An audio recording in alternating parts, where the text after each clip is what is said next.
તમે કહી રહ્યા છો કે આજકાલના છોકરાઓ વધુ બોલે છે.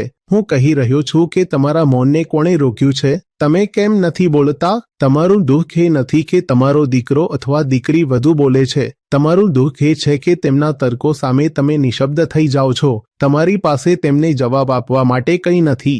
આ પેઢીમાં 1000 અવગુણ હશે, ઘણા અવગુણ છે, પરંતુ આ અવગુણ તેમાં નથી. પાખંડનું કે જે વાત સાચી ન લાગે તે પણ સ્વીકારી લેવી. હા, બિલકુલ સાચું. તમે કહ્યું એટલે મહારાજ બિલકુલ સાચું જ હશે.